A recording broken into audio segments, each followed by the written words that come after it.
Hey, what's up? It's Jim, and today I'm going to talk about the two Masters of Horror episodes that John Carpenter directed in my quest to review everything that John Carpenter ever directed.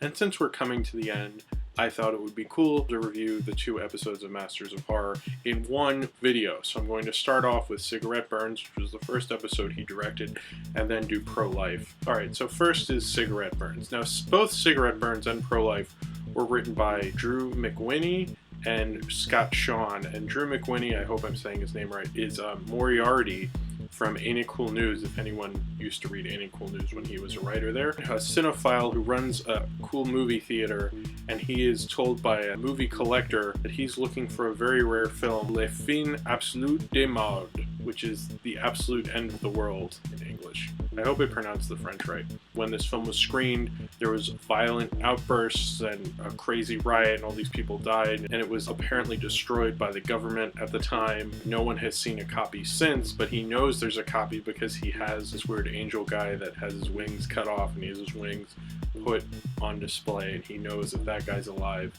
that the film is alive. And he's kind of a rare film dealer. He also runs his own theater called Kirby Sweetman, and he's played by Norman Reedus from Boondock Saints and Walking Dead fame. And he's haunted by the death of his girlfriend, whose father owns the theater he runs and is after him, and he needs money to keep the theater running because he owes his dead girlfriend's dad $200,000, and that's the exact amount he asked for finding this rare film. And so he goes on this quest to save his theater and find this very rare film, which is haunting him through various cigarette burns, which cigarette burns are, if you ever see a movie, they're the little burns that come up. They're like up here usually in the movie. It's when you change reels, basically. That's the actual function of it, although many of you probably don't see that anymore with digital projection. He is haunted by these in his dreams, and within the little circle thing, he sees haunting imagery, and so he's being haunted by the film while he's looking for it. And this film apparently causes insanity and violence in most people, but he needs to find it to save his theater, and he's also very curious. Carpenter's stuff was best when Carpenter wrote it. Carpenter is a good for hire director, or at least he was for a long time, but I don't think it has the same feel if he didn't write it. There's a really different feel to a film that Carpenter developed and wrote to a film that he didn't develop and write. And like Christine was one of the better films that he didn't write that I thought he did a great job with, but most of his best films are films that he conceived and he developed and he wrote himself. And although this film shares similarities to In the Mouth of Madness, I don't really like it that much. It doesn't have the Hawksian elements I really like about Carpenter. I think when Carpenter's at his best, he directs like an old Hollywood studio director. And when he's at his worst, he just directs like kind of an average B-movie director, like Ghosts of Mars. And this is kind of more reflective of a Ghosts of Mars director than it is the director of Halloween and The Thing. I love the concept, and it did actually get a little bit scary when they're about to play the film. I was like, oh my god, what's this going to be like? You know, even though I knew it couldn't live up to all the hype they were giving it throughout the episode. But that, I think, worked effectively, all the hype they did, because when they started to play the film, I was really kind of getting a little tense. I didn't really like Norman Reedus as this film collector. I didn't really buy it. I kind of wish they had someone that felt a little more of a cinephile to me. He didn't really feel that much of one. He dressed like one, and I thought he did an okay job, but he didn't fully immerse himself in the role or anything.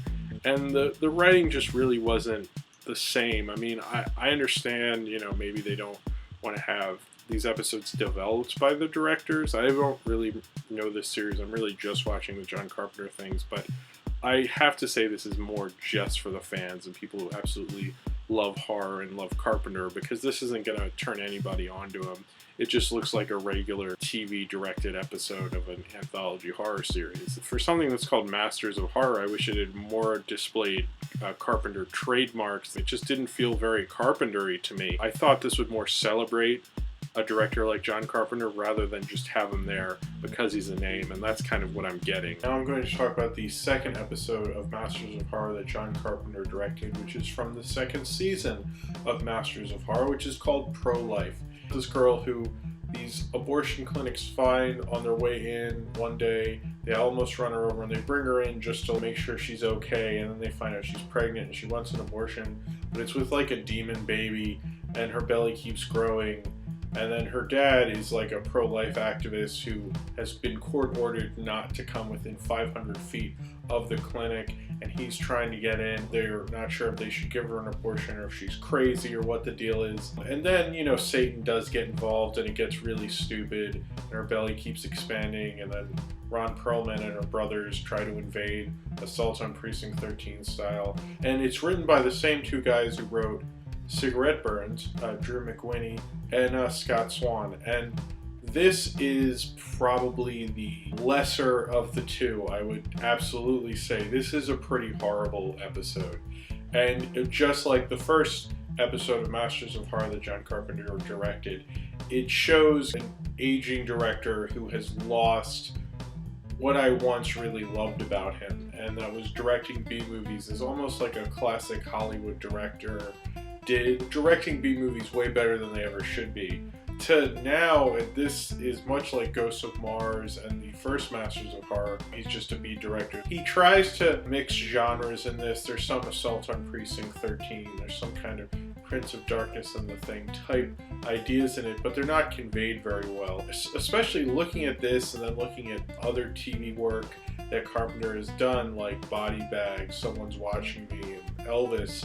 It's pretty alarming how better directed all of that was. Pro-Life had too many ideas behind it, too many characters. It wasn't simple, and it does try to echo his earlier stuff, but it doesn't really get to the meat of it. It doesn't really get Carpenter because it's just the scares and the gore, but none of the ideas. Cody Carpenter, who is his son, did the music for both Cigarette Burns and Pro-Life. In this episode, he kind of tries to sound much more like his father's scores. It's not nearly as good as an original John Carpenter score used to be, but you can at least kind of get senses of Assault on Precinct 13 especially throughout it. And I thought, to be honest, they used it well. It's not an amazing score, but I liked what he was doing with this score. Much more than Cigarette Burns. I didn't much notice the scores much in Cigarette Burns, but in this it felt more like a Carpenter score. It didn't get the moodiness, but it definitely got the urgency and the intensity through with the score, which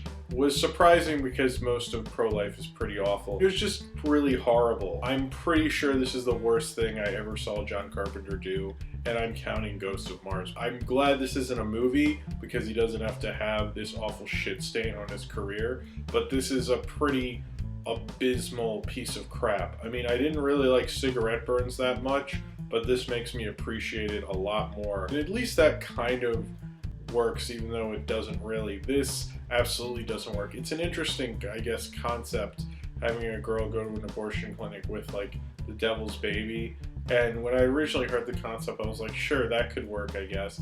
But actually seeing it and thinking about it, it's kind of a stupid idea. This is the only time Ron Perlman worked with John Carpenter. I wish it had been something good, because I like Ron Perlman, and him and John Carpenter sounds like a match made in heaven.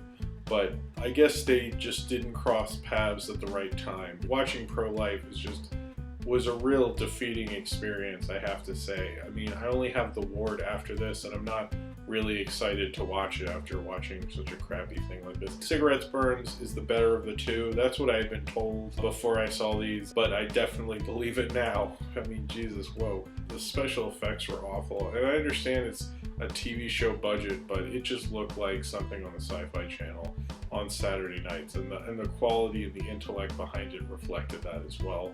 I would really recommend to watch Body Bags over Masters of Horror. And really, this is like absolute, like, you're a total completist with John Carpenter, that I would even watch Pro-Life. If you can't really get your hands on Pro-Life, maybe skip it, maybe not, check it out, because it's really not a very good hour of television. I mean, I think I kind of wasted my time with this. I really didn't like it. But Cigarette Burns, I guess, isn't as bad in comparison. There's parts of it I kind of like thinking back on it. Maybe I was a little too hard on it, but Pro-Life is a real piece of shit. So if you have seen Masters of Horror, Cigarette Burns, or Pro-Life, and you would like to talk about it, then comment below in the comments, and subscribe if you would like to. I only have one Carpenter review after this, which is The Ward, and then I'll be done. I reviewed everything after The Ward.